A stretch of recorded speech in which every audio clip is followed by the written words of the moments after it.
बिस्मिल्लाहिर्रहमानिर्रहीम। अस्सलाम वालेकुम। मैं हूं सैयद आरिफ बहार और आप मेरा व्लॉग देख रहे हैं। नाजरीन, मरी में जो आज़ाद कश्मीर के लोगों का रास्ता रोकने की एक रिहर्सल की गई थी और उसमें मस्तूर कुछ पैगामात जो आज़ाद कश्मीर के लोगों को, मज़ाहिरीन को और पुरअमन अंदाज से तहरीक चलाने वालों को देने की कोशिश की गई थी, बिलाखिर उसका ड्रॉप सीन हो गया है। यानी वो जो बच्ची थी, वो जिसने कोहाला पुल पर एहतजाज करने वालों के साथ एक बहस मुबाहिसा किया, उसका इंटरव्यू एक आज़ाद कश्मीर से ही ताल्लुक़ रखने वाले एक नौजवान एंकर और सहाफ़ी सोहराब बरकत ने किया। और आज सुबह मुझे एक मेहरबान की तरफ से इसका वीडियो क्लिप भी मिला कि इस वाक़े का ड्रॉप सीन हो गया है और इसकी जो हकीकत है वो आवाम के सामने आ गई है, जिस पर सिर्फ यही कहा जा सकता है कि वले बखैर गुज़श्त, अच्छा हुआ कि खैरियत गुज़र गई, वरना इससे जो मामलात छिड़ने वाले थे तो फिर उस पर यही कहा जा सकता था कि बात निकलेगी तो फिर दूर तलक जाएगी। ये जिस तरह इसको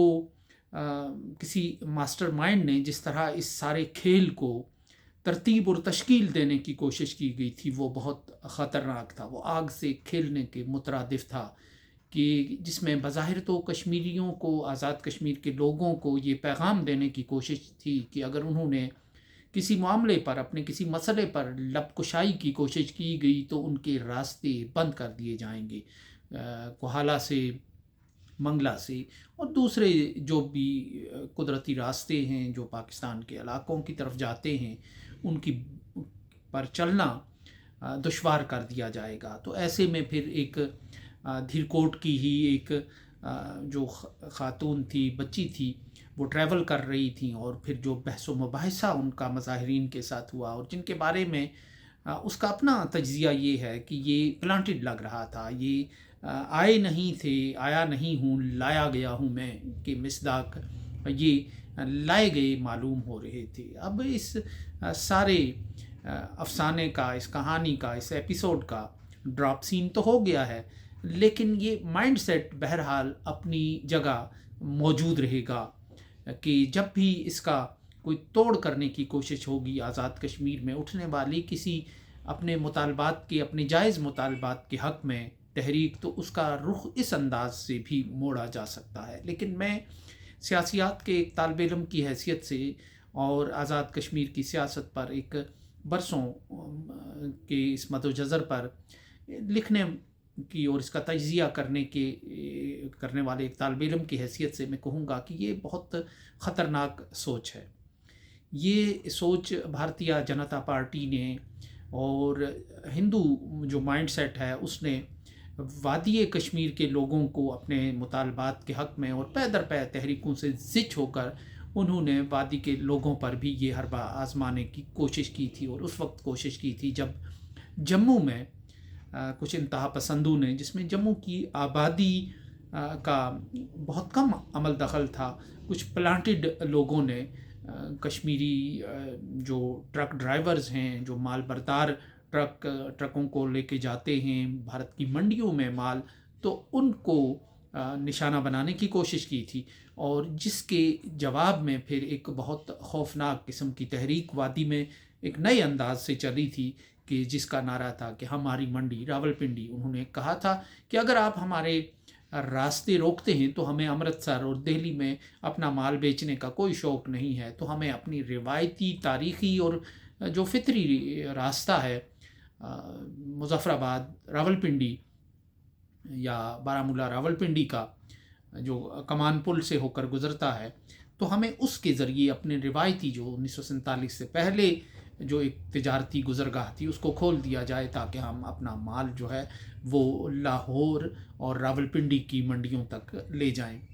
और इसके नतीजे में फिर एक बहुत खौफनाक तसादम हुआ था, जिसमें शेख अब्दुल अज़ीज़ जो थे हुर्रियत रहनुमा, वो भी इसमें काम आए थे। और यूं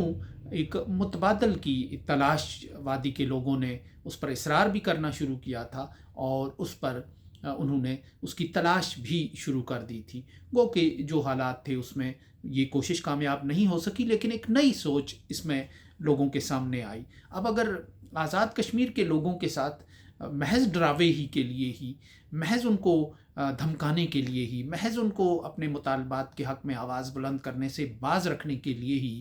یہ کھیل یہاں کھیلنے کی کوشش کی گئی یا آئندہ کی جائے گی، تو اس کے نتائج بالکل اچھے نہیں ہوں گے. اس کے نتائج بہت خوفناک نکل سکتے ہیں اور آزاد کشمیر کے لوگوں کو متبادلات پر غور کرنے یا اس کی طرف دھکیلنے پر یہ مجبور کر سکتے ہیں. ویسے بھی بہت سے جو روایتی راستے ہیں یا جو روایتی منڈیاں ہیں وہ اسی جانب ہیں مقبوضہ کشمیر کی، سری نگر کی طرف، پنچ کی طرف، کہ جو اس وقت کنٹرول لائن کی دوسری طرف ہے. تو اس لیے اس طرح کی جو حرکتیں ہیں شاید وہ وقتی طور پر وقتی مقاصد حاصل کرنے کے لیے تو کی جاتی ہیں، لیکن پھر ان کا وہ دور رس اثرات کی حامل ہوتی ہیں، اور پھر ان کو سنبھالا جانا، ان کے اثرات کو کنٹرول کرنا کسی کے بس میں نہیں ہوتا، نہیں رہتا. تو آئندہ اگر کوئی یہ سوچ اپناتا ہے وقتی ہی صحیح، آزاد کشمیر کے لوگوں کی سوچ کو، ان میں بیداری کو، ان کے اندر اپنے حقوق کے لیے بات کرنے کی تحریک کو یا اس آواز کو دبانے یا اس کو نیوٹرل کرنے کے لیے، تو یہ سوچ آئندہ اپنے ذہن سے نکال دینی چاہیے کہ یہ خطہ بھی جو ہے یہ تجربات کا متحمل نہیں ہو سکتا، اور یہاں کے لوگ جو ہیں وہ بہت دلیر بھی ہیں اور وہ اپنے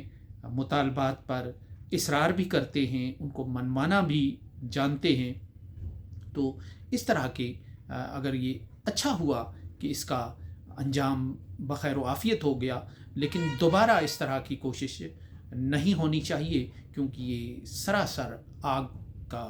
کھیل ہے اور اس کے نتائج پھر شاید کوئی بھی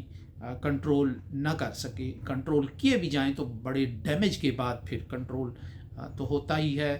کیا بھی جا سکتا ہے بہت سی چیزوں پر، لیکن یہ بات ذہن نشین رہنی چاہیے. سو اس کے ساتھ ہی اجازت دیجیے. اللہ نگہبان.